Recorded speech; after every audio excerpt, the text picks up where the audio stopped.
Hey everyone, Corey coming at you from Austin, Texas, and we are still continuing our real estate investing mini-series.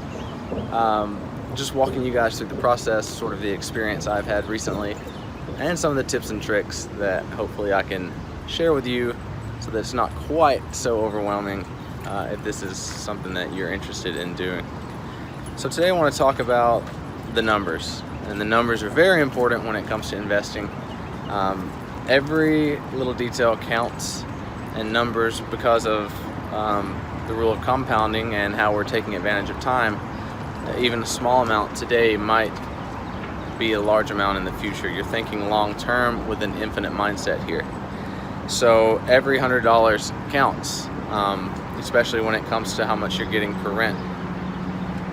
So when you're looking for a house and you're trying to find that price range,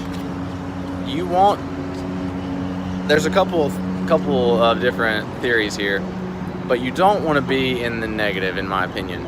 And what I mean by that is the mortgage that you take out, you don't want that monthly payment to be more than the rent your tenants are paying you per month, because that would mean that you get your rent, your tenant pays you, and then you're also having to put your own money towards it.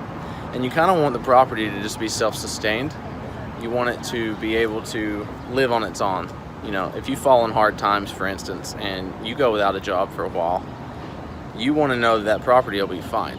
So if you've got the tenant covering the entire mortgage, you'll know you'll be just fine. And that's not always the case. Let's say you want to buy a condo or something downtown, and that'll be pretty expensive. That'll probably be more expensive for you than it will be to rent it out. But over the course of 30 years, that's going to appreciate really high. So maybe you want to bite the bullet and pay a little bit more on top of that rent in the beginning. But this is your first one, so we want to keep it simple. That's the name of the game. Don't overwhelm yourself. So you want to find that sweet spot where your mortgage, which is going to consist of your loan payment, principal, the interest, and the escrow account. So you're going to be also paying property taxes, which is pretty important to remember. And then your home insurance gets bundled into that escrow account. So keep those things in mind. It's not just the price of the house that you're paying for, it is the property taxes, the insurance, and a little bit of overhead. So when you do that calculation, main thing is you want to say, okay, how much do I need to put down on this house to where I'm cash flow positive or I'm breaking even, right? And when I say breaking even, I mean the amount of money the tenant gives you is exactly equal to your mortgage payment. And this is nice because that's not extra income that you'll have to claim on your taxes if you break even. For me, what I like and what I was able to work out is like positive $300 cash flow every month. So that's my mortgage getting paid for, and I'm getting an extra $300, and I just take that money and I'm going to funnel that back into the house if there ever anything that breaks down or any repairs that are necessary. It's a little bit of cushion. So the numbers game is important. Every little bit counts. It's especially important when it comes to the mortgage. This is the numbers game, so you want to make sure that your interest rate is pretty low.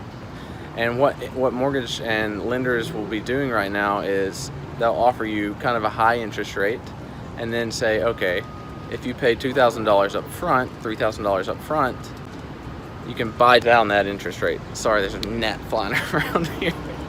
Let me knock myself out real quick. But you can buy that. You can buy down points, is what they call it. So this is a really good opportunity when you're performing the buy and hold strategy, because you're going to be keeping this house over the course of 30 years. So if you can pay an extra $2,000 up front to drop that interest rate by 1%, that's 1% interest over the course of 30 years versus $2,000. And the interest over the course of 30 years, let's say, comes out to about $50 a month. So you got your 50 by 12, 100 by 6, 600 a year. 600 times 30, 18,000, like something like that. Like, it gets pretty large over the course of 30 years. So if you get offered a buy down, you probably want to take it, especially if you plan on keeping the home for the duration of the loan. If you're going to sell the home in 2 or 3 years, it does not make sense to pay the upfront fee to buy down the interest. If you're going to sell it, you don't really care how big the interest is in the short term, because the amount of interest accrued over the course of those 2 years is going to be much smaller probably than the amount you would have to pay up front to buy down that interest. So keep that in mind as well. It's all a numbers game here. The lower you can get that interest, the lower your monthly payment's going to be, which means the larger your cash flow could be. So you want to work those numbers out, play around with those numbers when you find a property that's in your range. Start looking at different lenders. You know, very important to go to multiple lenders. I cannot stress this enough. You know, in the beginning I was kind of shy. You know, I didn't want to go and shop around. I felt guilty. But because I shopped around, and this is my personal primary residence when I did this, I was given like a 4.5 interest rate, and I almost took it, except I read the disclaimer beforehand and it said, hey, please shop around, you know. So I did start looking around. I started getting quotes from 5 or 6 different lenders and ended up getting a 2.5. That is thousands and thousands of dollars that I saved. So shop around. That is another tip when you're looking in the mortgage. So the numbers game matters. I know it's not a lot of heavy math. It's just, it can be a little overwhelming when you're thinking about the overall picture, but you have to really know where you want to be able to plan accordingly. So take some time, think about your numbers, how much down payment you have, what makes sense for you, how much you want to pay per month on that mortgage, how it's going to impact your debt to income ratio, how many rental properties you might want to get in the future. If you want to have multiple, you probably want to get one that's less expensive, right? So that will keep your debt to income down.